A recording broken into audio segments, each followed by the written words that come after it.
What if I told you that one of the richest empires in history, an empire that prided itself on morality, civilization, and law, was built in part on narcotics? That a single drug financed wars, reshaped nations, and turned Britain from a trading island into a global superpower? And that every elegant cup of British tea in the 1800s had a secret dark twin on the other side of the world, an opium pipe in China? Welcome to one of history's most profitable and devastating trades, the opium that made Britain rich. In this episode of Money, Power, and Empire, we're peeling back the layers on the opium that made Britain rich. We'll trace how the British Empire turned addiction into an economy, how the East India Company became one of the most powerful corporations on earth, and how a trade that began with tea ended in war, humiliation, and the expansion of empire. You'll hear about the lush poppy fields of Bengal, the shrewd merchants of London, the daring smugglers of Canton, the brutal wars that followed, and the staggering profits that financed nothing less than the Industrial Revolution and the massive expansion of British power. Trust me, you'll want to stick around till the very end, because this story doesn't just stop in the 19th century. Its complex legacy still runs through the veins of global finance and international relations today. Welcome to True History in Minutes, where we dive deep to uncover the surprising financial stories behind the products, services, and money that shape your everyday life. If you find this kind of content valuable and genuinely thought-provoking, please consider subscribing and turning on those notification bells. It directly supports the growth of this channel and helps us bring more hidden stories of history's power plays to light. All right, let's begin. Our story starts with what might seem like a perfectly harmless habit: tea. By the late 1700s, Britain was absolutely obsessed with it. From the bustling docks of London to the grandest aristocratic estates and the humble homes of workers, Chinese tea had become the indispensable fuel of British life. Think about it. Breakfast tea, afternoon tea, evening tea, it was everywhere, a cultural cornerstone. But here's the big problem. China didn't want anything Britain had to sell in return. The Chinese economy was largely self-sufficient, a powerhouse of its own. They had exquisite silks, unparalleled porcelain, and, of course, their highly coveted tea. What they wanted was silver, not British textiles or any of the industrial goods coming out of Britain's nascent factories. This created a catastrophic trade imbalance. Every ship that returned from China carried precious tea, porcelain, and silk, but in exchange it drained Britain's treasury of vast quantities of silver. By the early 1800s, this outflow was unsustainable. One historian estimated that silver worth tens of millions of pounds was leaving Britain every single year just to satisfy the nation's insatiable thirst for tea. Something, clearly, had to change. And fast. That's when British merchants, with a predatory gleam in their eyes, stumbled upon a product that China did want, even if its government vehemently opposed it. A drug so powerfully addictive that once it took hold, people would trade anything, absolutely anything, for it. Opium. The British East India Company, effectively the world's first multinational corporation, and a truly formidable entity, had already conquered Bengal, one of the richest regions in India. There, vast fertile plains stretched for miles, land perfectly suited for cultivating the poppy plant, the source of opium. The company, ever shrewd, quickly realized it could monopolize this lucrative crop. They forced Indian farmers to grow poppies under contract, often at the expense of vital food crops, leading to local hardship.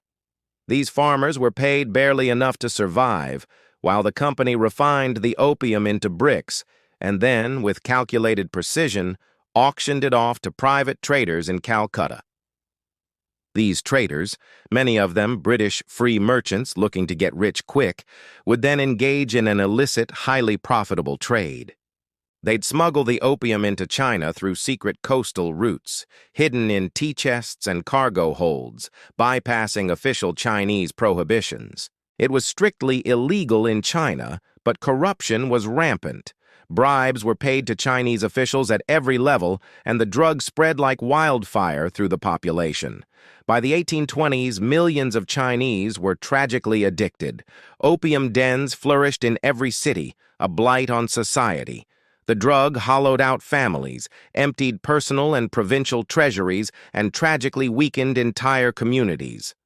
But for Britain, the profits were absolutely intoxicating. The silver that had once drained out of London now flowed in reverse, pouring into British banks and filling the coffers of the East India Company. In just a few decades, that crippling trade deficit with China didn't just vanish. It transformed into a massive trade surplus, and with that newfound silver, Britain could afford its tea, build its powerful navy, and crucially, finance the growing machinery of its industrial power. One economist later wrote, quite pointedly, that Britain's industrial revolution was lubricated by the silver of the opium trade. A stark and unsettling truth. By 1839, the Chinese government had quite simply had enough.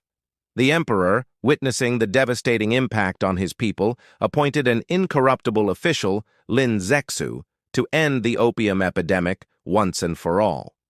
Commissioner Lin sent a letter directly to Queen Victoria herself, appealing to her sense of morality and decency. He eloquently asked why Britain, which banned opium within its own borders, would deliberately force it upon China abroad. The letter, perhaps predictably, was completely ignored, so Lin took decisive action. In the city of Canton, he ordered the seizure of over 20,000 chests of opium, that's more than 1,000 tons of the drug, and destroyed it publicly on the beach at Human. He mixed the opium with lime and seawater as huge crowds watched, a powerful act of defiance. But Britain saw it differently, as an attack on private property and, even more importantly, on colossal profits. Soon, British warships were dispatched to China. Cannons roared. Forts were bombarded. This wasn't just about opium anymore. It was about asserting imperial power and enforcing free trade, no matter the devastating human cost. China, still armed largely with wooden ships and ancient weapons, was utterly no match for Britain's steam-powered navy and superior firepower. By 1842, the beleaguered Qing Empire was forced to sign the humiliating Treaty of Nanking, marking the bitter end of the First Opium War. The terms were brutal. China had to pay massive reparations, open 5 key ports to British trade, and permanently cede Hong Kong to Britain. It was, as one historian grimly put it, the beginning of China's century of humiliation. And for Britain, it was the chilling birth of the world's first narco empire. After the war, the opium trade exploded even further. By 1843, opium had become the second largest source of revenue for British India, surpassed only by land taxes. Millions of pounds flowed into the coffers of the East India Company and, ultimately, the British Treasury. Yet, back home, opium was largely banned and stigmatized. Britain was perfectly happy to export addiction, but not to tolerate it among its own people. Parliamentarians debated the morality of the trade, yet few dared to stop it, because too much immense wealth was at stake. Too many fortunes were being built. Private merchants like Jardine Matheson & Co., which is today known as the global conglomerate Jardine Matheson Holdings, made colossal fortunes.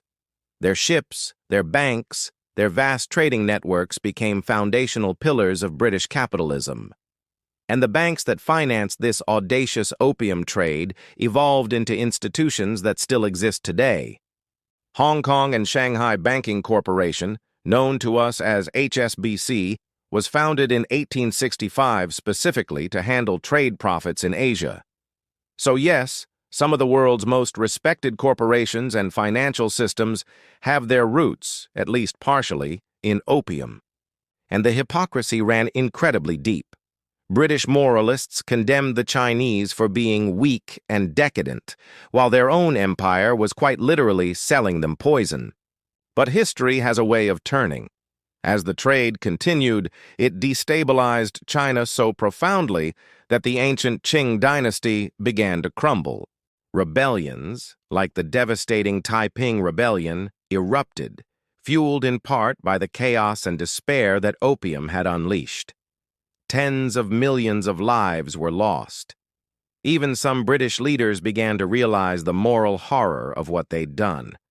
William Gladstone, who would later become Prime Minister, famously called the war a war more calculated to cover this country with permanent disgrace. Yet, despite these pangs of conscience, the profits continued for decades. It wasn't until the early 20th century, after the fall of the Qing dynasty and the rise of new international treaties, that the trade finally began its slow decline. By then, the damage was irreversible. China's economy had been gutted, its sovereignty shattered, and Britain had cemented itself as a truly global power, its empire stretching from India to Africa to the Pacific, all from a drug that enslaved millions. Today, when you think of empire, you might immediately picture majestic ships, sprawling colonies, and formidable red-coated soldiers. But the real machinery of empire was often economic, and opium was one of its most profitable, albeit darkest, cogs. It's easy to look back and think, oh, that's just history. But the legacy of this trade still lingers, in the institutions, the accumulated wealth, and even the complex geopolitical relationships of today. China's deep suspicion of Western powers, its fierce demand for control over its own markets, and its intense sensitivity to foreign interference. All of it can be traced, in part, to the profound trauma of the Opium Wars. And for Britain, the irony remains striking. The same empire that once lectured the world about civilization and virtue built its fortune, in part, on addiction and coercion. If you found this story as eye-opening and impactful as I did, please remember to subscribe and turn on those notifications. This genuinely helps us bring more true stories of money, power, and empire, stories that profoundly shape the world we live in today. So tell me in the comments, what other hidden story of empire would you like to see next? Should we cover how diamonds made De Beers an unstoppable force? Or perhaps how oil carved new borders and created new conflicts in the Middle East? Drop your ideas and suggestions in the comments below. Thanks for watching True History in Minutes, and we'll see you in the next episode of the Money, Power, and Empire series.